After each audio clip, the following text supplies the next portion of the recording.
I haven't really written a pattern. I'm sort of just going for it in this video, so I hope it works out, but obviously if the video is here then it's worked out.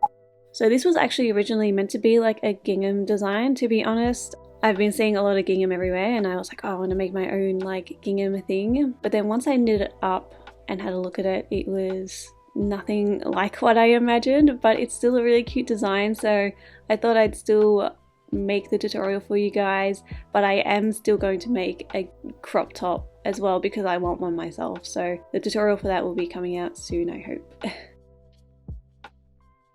Today I'm going to be using this knit-to-toe, don't know how to pronounce it, I should have asked, yarn from Knit-to-Toe. It's a merino wool yarn and it's really beautiful, and I've also got it in this lovely eggshell colour, and this is purple.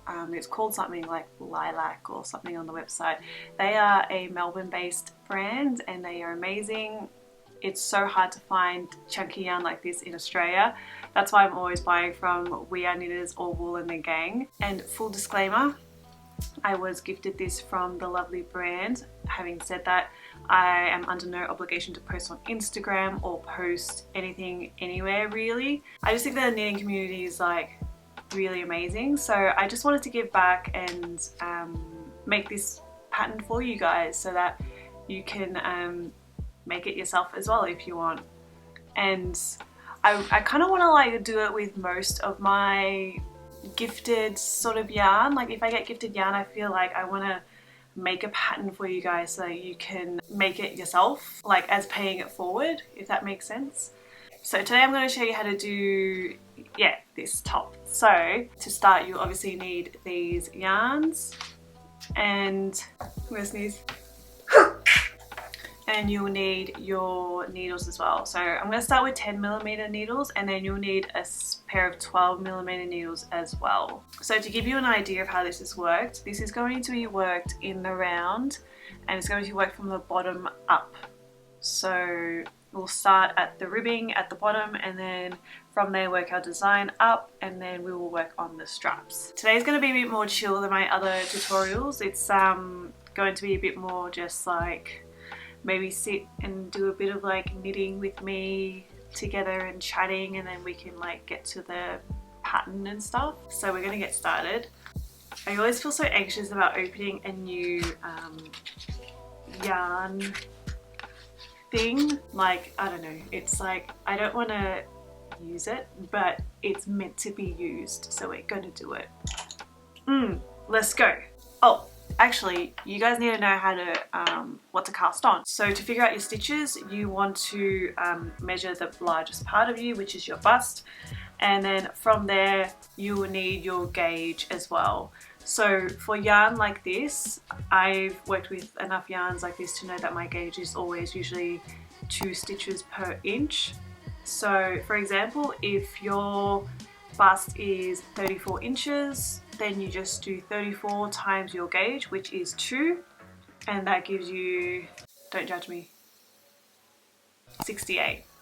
So you would cast on 68 stitches. However, the pattern we are doing today is a stitch pattern of 6, so it needs to be a number that is divisible by 6. So 68 is not divisible by 6, so I think 66 is divisible by 6, but then so is the next number up, which is 72. So you have to choose which one you want. Like if you want to go up higher, it'll make the thing bigger. If you want to go smaller, it'll make it smaller. Completely up to you. I want mine personally to be more fitted, like more tight, so I'm probably gonna do it smaller. But again, if you want it bigger, then you can go for the bigger size. So whichever number you cast on, just make sure it's divisible by 6. Alright, now to get started, we are going to... This part's always a struggle. I don't know if anyone else really struggles with this part, like finding the center ball of your yarn. Okay, found it. Oh, no I didn't. Oh, found it. No I didn't. Oh, I did. No, yep, got it. So when you cast on, you want to cast on, we're going to start with the ribbing on the brim. So choose the color that you want for that part. I'm going to go with the purple and make that my like edging and stuff. And this is the same color you're going to be using for your straps as well and for your top part. So yeah, you can choose whichever color you would like for that. But again, you don't have to match it. Like if you choose to not do that, then that's fine as well. So I'm going to cast on my stitches now. So I do this technique where you, for a long tail cast on, so you know how much tail to cast on, and all you do is you like wrap your stitches around your yarn, and then, no, so you wrap your yarn around your stitches and then you just kind of like that, like I do it 10 times. So that should be like 10 stitches technically. I don't know. It was something I saw somewhere once and I just sort of went with it, but honestly, it's never really worked out that well, but I still use it, so I'm just gonna do it. So I'm gonna go ahead and cast on my stitches. And again, I use a long tail cast on here. So I wanted to take this opportunity to say thank you guys who have all subscribed to my channel or liked my videos or commented. Yeah, it really means a lot to me. Like at the moment I'm at about 800 of you guys on my channel, which is really cool. I honestly the fact that maybe 800 people are watching this is crazy. Yeah, and I wanted to like say thank you guys for liking, subscribing and supporting me, or like if you bought a pattern as well. It really means like a lot to me, and it really helps support my business, and it means I can keep like buying yarn but maybe like also getting yarn as well, and making these sorts of patterns for you guys, or making patterns you enjoy as well.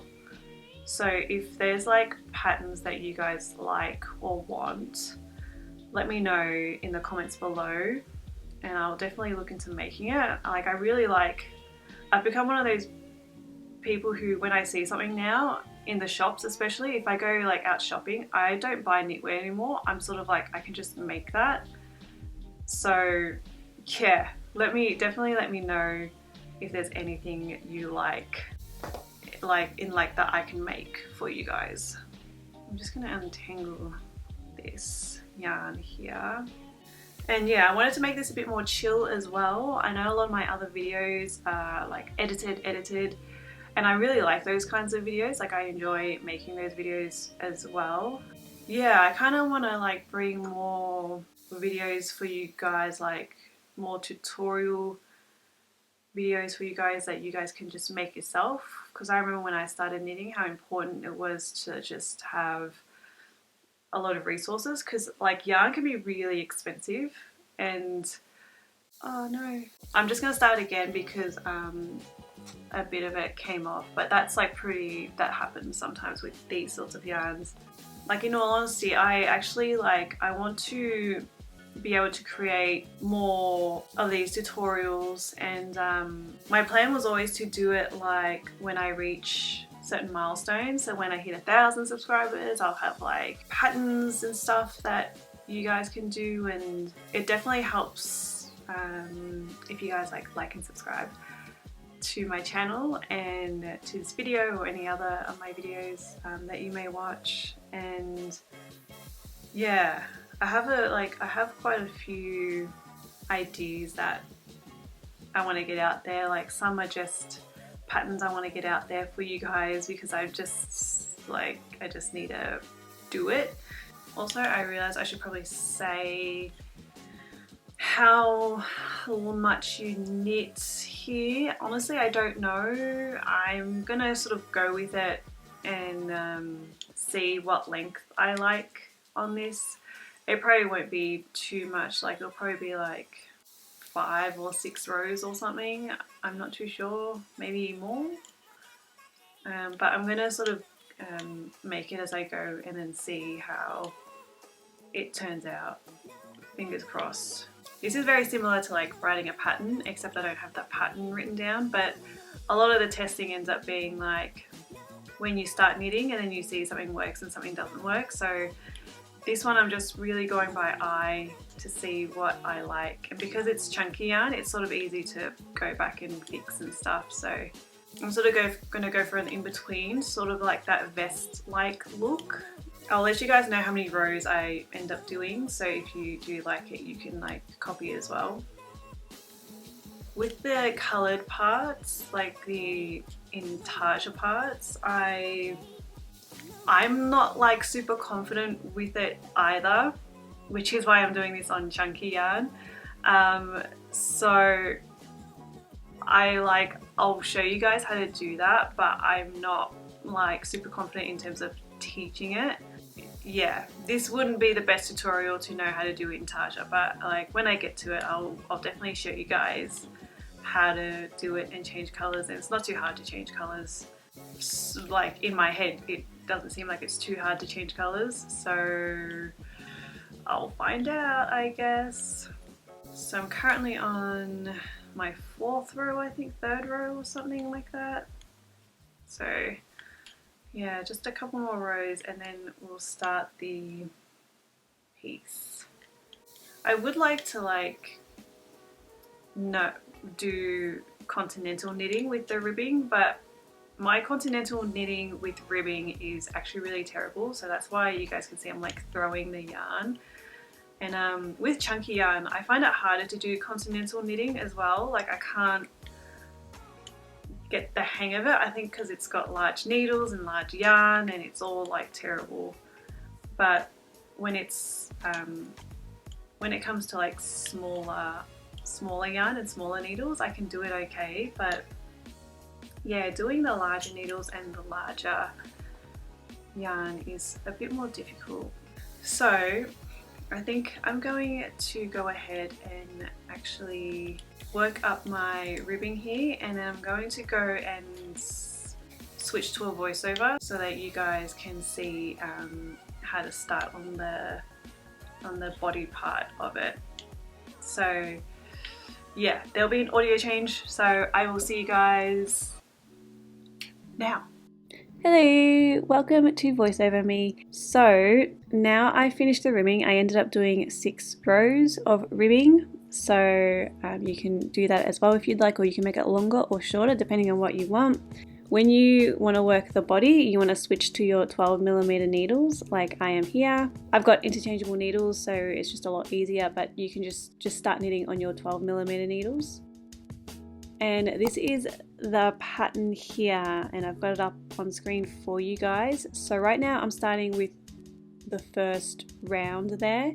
So because this is worked in the round, you will always go from right to left on every round. So right now I'm on round 1, and you can see I'm going to work 4 stitches in that purple colour, 1 stitch in white, and then 1 stitch in purple. And you'll probably see me struggling a bit here when I'm switching colours. Like I said before, I'm not the best at intarsia, so I spend actually quite a bit of time just trying to figure out how to put my colours. But I do know like not to pull too tightly, because you don't want your tension to get messed up too much.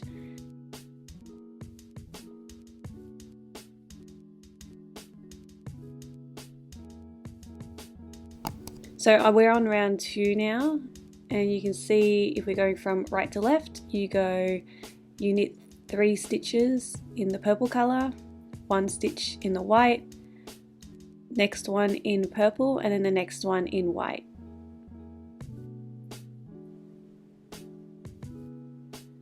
And if you're like me, you will have a lot of struggles.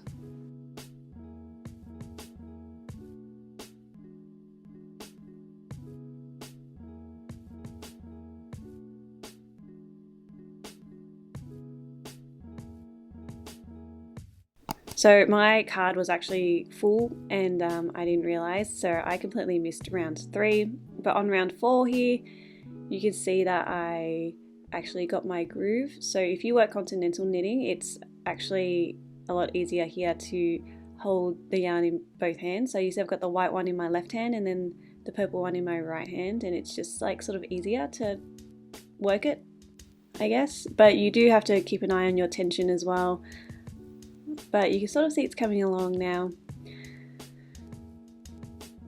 And I think you guys get the idea now. I'll probably leave this up on screen for you guys to have a look at.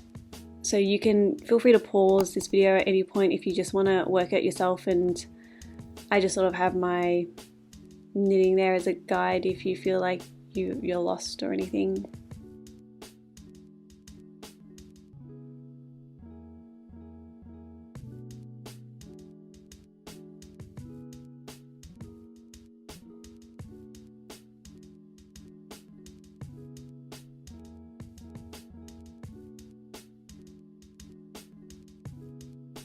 I used to usually like avoid doing intarsia because the inside just looks so hectic and it makes me feel really anxious. So when you've done your rounds from like round 1 to 6, you just repeat it again. You just start again from round 1 and then you keep going up.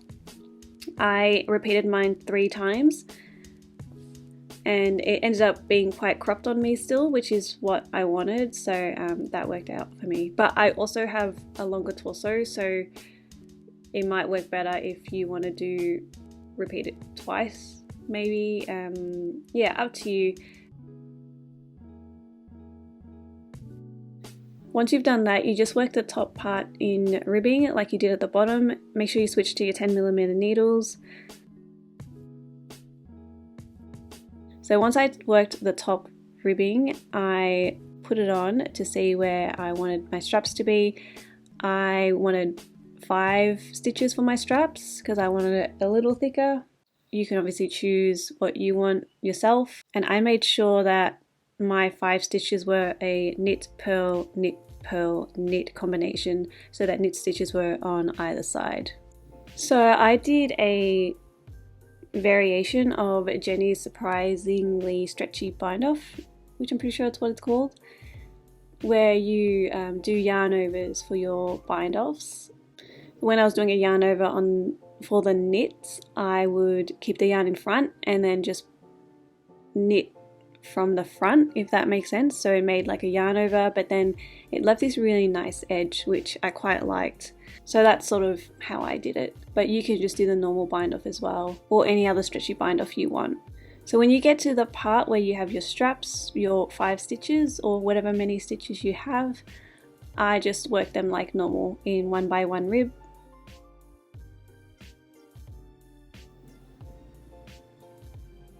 And then from there you just continue binding off however many stitches you need to your next strap.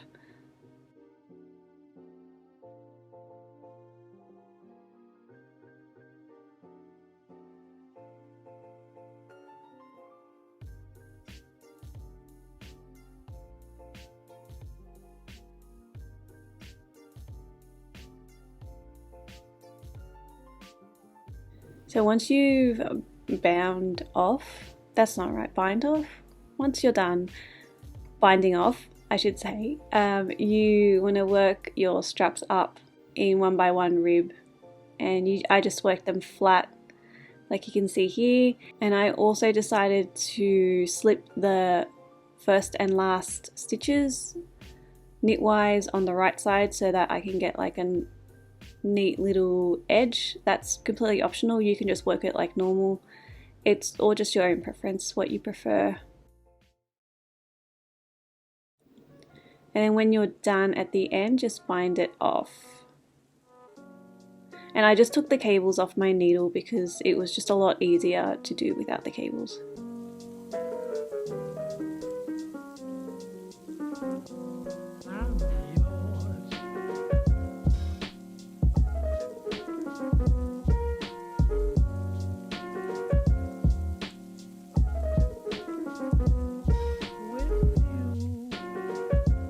So to seam 1 by 1 ribbing, you want to seam at the opposite stitches. So for example there I started on a knit stitch, and then at the bottom there you grab like the V stitch, it's sort of behind the purl stitch.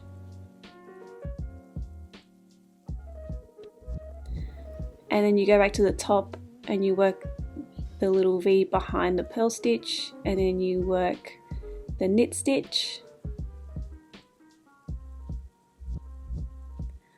I saw this little tutorial on from Wool and the Gang, so if this isn't making much sense, then yeah, you can search up that video on YouTube, or maybe I'll link it in the description below for you guys, so you can click on that, and that might be more helpful.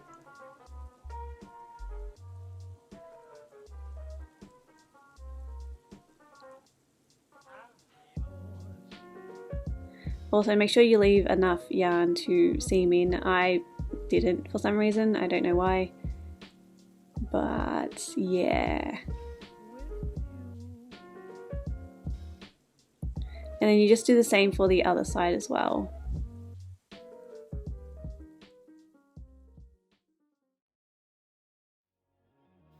Once that's done, you got yourself a cute little top vest thing. I really love the square neckline of things, so I'm actually going to be making heaps more of these squared neckline tops now. I really hope you guys enjoyed this, and if you do make your own, please tag me on Instagram and show me your lovely creations, because I always like to see these. Thank you for watching, and I hope you guys enjoyed my video. If you did, please obviously like and subscribe down below, and I will see you guys next time. Take a quick breath of the air, brown hair, crisp as the first time it kiss, crisp like the spotlight through the mist.